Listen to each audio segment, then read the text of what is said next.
ตัดต่อเด้อสุเจ้าเพราะว่าอยากให้ฮานฮู้ว่าระยะทางนี่นะมันไกลซำใดเนาะบ่อนที่กระเจ้าขนส่งบ่อนขนส่งกระเจ้านะที่ว่ากระเจ้าว่ารักษานะพออยากให้เขาปรับปรุงเดี๋ยวนี้ไก่แห้งเด้อบ่แม่นเว้าเครื่องจนว่าสิตีกลับนะจังได้มาเอานะสุเจ้าเอ้ยเพราะค่อยก็เอาบ่ได้คันว่าสาขาอยู่ในเมืองน่ะสาขารักษาแท้นะก็ยังว่ารถไกลไปไกลมาให้เขาเอาให้ได้แต่ว่าเบิ่งดูรถบอนค่อยเรียกเขาก็บ่ไกลมาทางพี่ให้เฮือนค่อยเขาก็มาเอาบ่ได้ไกลบ่ไกลนะอ้าวฝากถึงฮานเด้อฮานที่ส่งเครื่องมาให้ค่อยบอกว่าเนาะบริษัทขนส่งสาขาลักซาวเนาะกะตีใส่กะตีบ่ได้บอกว่าสาขาลักซาวสุเจ้าพี่เบิ่งค่อยออกมาเอาเบิ่งเด้อค่อยสิให้เบิ่งว่าขนส่งอยู่ไสมันบ่แม่นลักซาวอันนี้นะปรับปรุงใหม่ซะสาขาใดหั่นนะอันนี้ว่าน้ำพาวพี่ลักซาวพี่ออกมันออกพี่พอมาไก่นี่เครื่องค่อยก็จนว่าฮอดตั้งไรมือแล้วมาเอาบ่ได้ค่อยก็บ่ได้พักเวียกบ่มีรถไก่ทางนี้สุเจ้าเอ้ยนี่ค่อยสิให้เบิ่งว่ามันไก่ซำใดความลำบากนะฝนกระตกนี่เดี๋ยวค่อยสิให้เบิ่งเด้อสาขาน้ำพาวแต่ว่าอยู่ในแอปฮันที่ก็จะให้เลือกนะเป็นสาขาลักซาวค่อยคิดว่าสาขาลักซาวฮันมันสิอยู่สาขาในเมืองฮันสาขาลักซาวเนาะอันนี้มันออกมาพี่เจ้าเว้ยเดี๋ยวจะให้เบิ่งเขาก็ยังบ่ฮู้ซ้ำว่ามันอยู่ไสสาขาลักซาวก็อุตส่าห์ว่าเลือกได้ในแม่สุเจ้าเว้ยเบิ่งดูเลือกสาขาก็บ่ได้แต่ติ๊กเข้าเอาจะเบิ่งเด้อเปลี่ยนใหม่เด้อแอปเจ้าเด้อส่งเบิ่งก่อนว่าสาขาขนส่งที่เขาเจ้าส่งมามันอยู่บ่อนใดพี่ออกมาซานเมืองพี่แล้วสุเจ้าเอ้ยเงินค่อยก็บ่ไกลๆคันแม่นว่าค่อยบ่มาเอามื้อนี้สิตีกลับก็เลยจำเป็นสุเจ้าเอ้ยค่อยก็หากระพักเวียกมานี่เบิ่งเดี๋ยวสิให้เบิ่งฝนก็ตกแต่ว่าเขาว่าอยู่ปอมปีกว่าซั่นสาขานั้นน่ะแต่ว่าค่อยก็มาเบิ่งแต่บ่ฮู้อยู่บ่อนใดพี่ออกมาพี่เลยสุเจ้าเอ้ยปอมปีกพี่เดี๋ยวค่อยสิให้เบิ่งระยะทางเด้อว่าสาขาลักซาวของเจ้าส่งเครื่องมานะมันไก่ซ้ำใดเลือกพิมพ์กับพิมพ์บ่ได้ให้เลือกเอาแต่ค่อยก็สิบ่ได้บอกดอกฮานใดเนาะแต่ว่าค่อยอยากให้ปรับปรุงแอปของเจ้าใหม่เด้อสุเจ้าเด้อคันว่ามันเลือกบ่ได้เนาะก็ให้มันพิมพ์ได้ซะเฮาเลือกสาขาได้ซะเบิ่งดูลำบากค่อยมาเอาจะเบิ่งดูไก่ซ้ำใดจ้าว่าอยากให้ทางห้านปรับปรุงใหม่เนาะเรื่องการขนส่งของเจ้าเด้อเรื่องภาคขนส่งคันว่ามันพิมพ์บ่ได้บ่ให้พิมพ์เนาะให้เลือกเอาเจ้าก็ใส่สาขาให้มันถูกสาขาใดบ้านใดก็ยังใครได้อันนี้ล่ะเบิ่งดูว่าสาขาลักซาวว่าซั่นลักซาวพี่สั่งออกมาพี่พอไกลๆแล้วเจ้าจักนาทีแล้วก็ออกมาพี่นะฝนก็ตกเดี๋ยวสิถามเบิ่งว่ามันอยู่เจใดข้อยยังบ่ฮู้ซ้ำว่าอยู่ไสนี่ฮู้แต่ว่าเขาว่าอยู่ปอมปีกว่าซั่นสาขาปอมปีกอยู่ไสบุได้ถามมานี่ถามเดี๋ยวจังไปถามเบิ่งฝนก็ตกฟ้าก็มืดเจ้าเอ้ยเบิ่งดูนี่เดี๋ยวข้อยสิซอกเบิ่งนี่สิแม่นตัวแดงๆนี่บ่จักอาจจะแม่นเดี๋ยวสิถามเบิ่งแถวนี้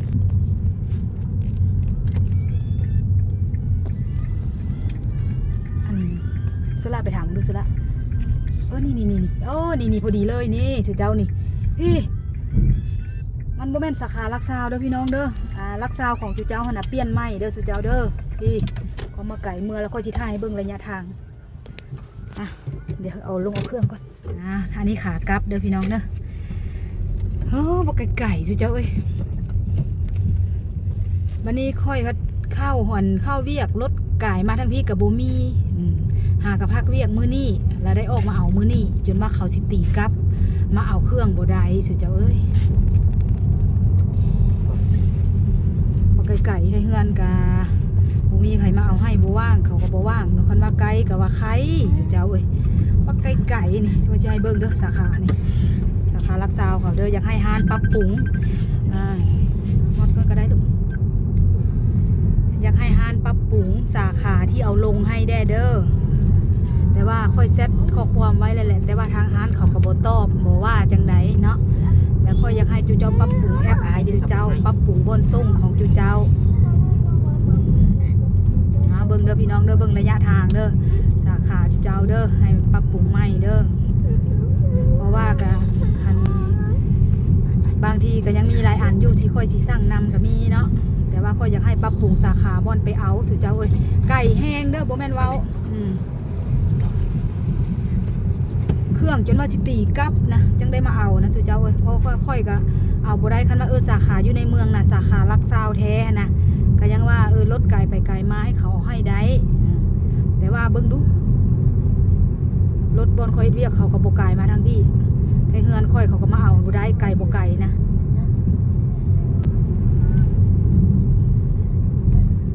เดี๋ยวค่อยสิให้เบิ่งระยะทางว่ามันไกลซ้ำใดเด้อไม่อย่างลูก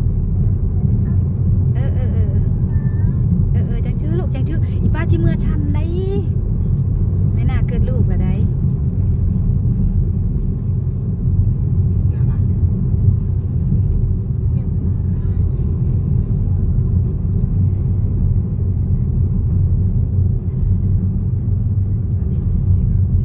นี่มาฮอนนี่กะนี่ทางเข้าบอนเฮ็ดเวียกค่อยสุเจ้านี่ตัวนี้ทางเข้าบอนเฮ็ดเวียกแต่ว่าเขาก็บ่ได้ไกลทั้งนั้นพี่เนาะเขาก็สิเข้ามาทางนี้ยุ่งยากสุดเจ้าเอ้ยเอาเครื่องหานนี่นะปรับปรุงเด้อปรับปรุงเด้อปรับปรุงได้แล้วให้ปรับปรุงเด้อสุดเจ้าเด้อลำบากค่อยหลายเด้อ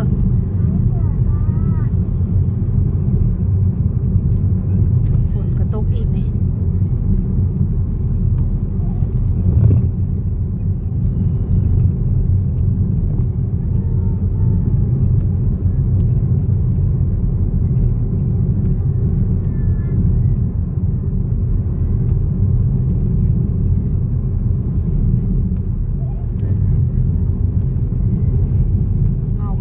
สิเกี่ยมไปเบียกต่อแล้วสุเจ้าเอ้ยน้องสาวก็เกิดลูกละสิไปปัวกรรมเอาลูกก่อนเฮ้ยฟ้าวไปฟ้าวมาดูพอมาไก่ทางก็มาไก่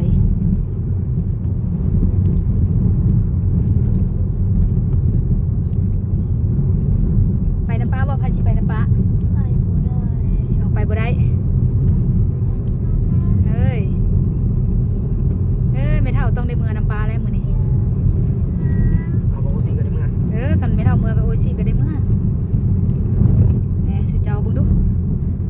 ผางามขนาดเลยเนาะหมอกลงเนาะกะถ่ายบรรยากาศให้พี่น้องได้เบิ่งพร้อมสุเจ้าดิอันนี้หมอกลงอันนี้ก็จักโมงแล้วบุนี่10 โมงปลาย11 โมง10 โมงครึ่งสุเจ้าเอ้ยบึงดูฝนฟ้าครึ้มหมอกกะลงบึงกะผูงามขนาดเลยอันนี้ก็ให้ทางห้านเบิ่งนำเนาะให้ปรับปรุงแอปเขานำปรับปรุงบอนขนส่งเขานำและก็ถ่ายบรรยากาศให้พี่น้องเบิ่งพร้อมเจ้าเอ้ยเบิ่งไปสิบ่ได้ตัดต่อเด้อสุเจ้าเพราะว่าอยากให้ฮานฮู้ว่าระยะทางนี่นะมันไกลส่ำใดเนาะบอนที่กระเจ้าขนส่งบอนขนส่งกระเจ้านะที่ว่ากระเจ้าว่ารักษานะค่อยอยากให้เขาปรับปรุงเดี๋ยวนี้ค่อยเซตหาฮานแล้วแต่ว่าฮานก็บ่ตอบบ่เว้าจังไดเนาะแต่ค่อยอยากให้ฮู้ให้เห็นว่าสาขาที่จุเจ้าว่ามันต่างกันอยากให้เลือกได้อยากให้เขียนได้คันบ่เขียนได้ก็ให้มันเลือกสาขาให้มันถูกซะขนส่งว่าซั่นค่อยแจ้งลงบ่อนนึงว่ามาลงบ่อนนึงอันตรายติแนวนี้นะบัดนี้เริ่มเข้าในเมืองละเบิ่งดูจากในเมืองไปเฮือนค่อยก็บ่ไกลๆสุเจ้าเอ้ยทุกยากสันใดลำบากลำบากสันใดกว่าสิมาเอาได้นะ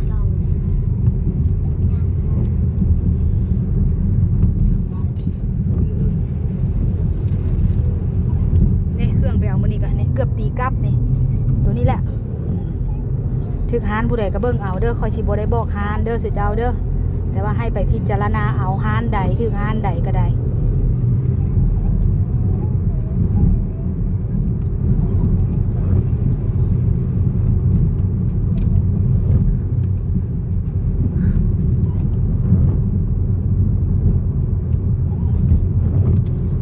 สิว่านะค่อยหัน เข้าแอปแล้วเนาะไปเลือกสาขาตามที่เขาเจ้าให้ส่งแต่ว่าสาขาเขาพัดมันพิมพ์บ่ได้แล้วเขาให้เลือกเป็นสาขานั้นสาขานี้อะนะแต่ว่าลักซาวอยู่แต่ว่ามันหลายสาขามันเลือกบ่ได้บัดนี้ที่ว่าลักซาวหันค่อยก็ไปเลือกสาขาลักซาวหันเนาะบัดนี้มันก็มีสาขาบ้านนั่นบ้านนี้อะนะ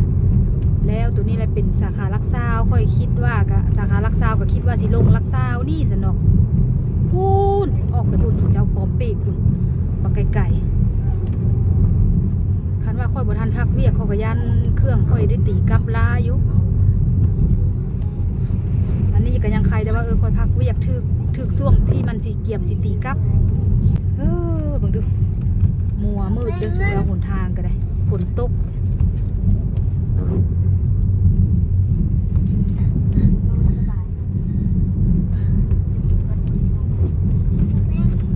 เปียกเบิดสุดยอดเลยลำบากน้อยหนึ่งทางมาก็ได้ฝนก็ตกเข้าทางนี้บ่มันน่าสิเข้าทางลัดเด้อนี่เด้อพี่น้องค่อยบ่ได้ไปทางตรงนี่นะสลับจับกล้องกันจับกล้องอย่างดึงนี่ลาอยู่นั่งอยู่แม่ลูกนั่งอยู่แม่บอกอีป้าสิเลี้ยวรถนี่เอาอย่าจ้องเสื้ออีป้านั่งนั่ง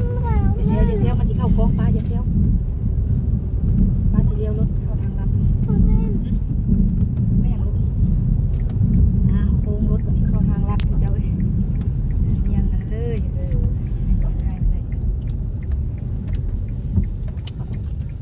ขนาดทางลัดได้นี่มันสิไก่ซ้ำใด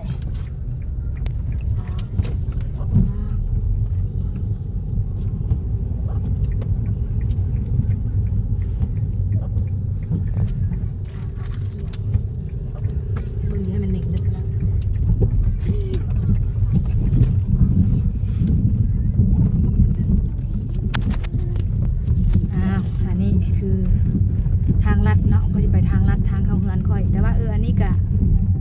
ยามันเนาะอันนี้มันก็ฮอดทางเข้าเฮือนแหละ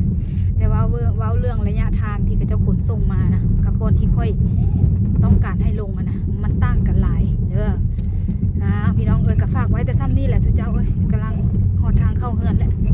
ทางก็ยาก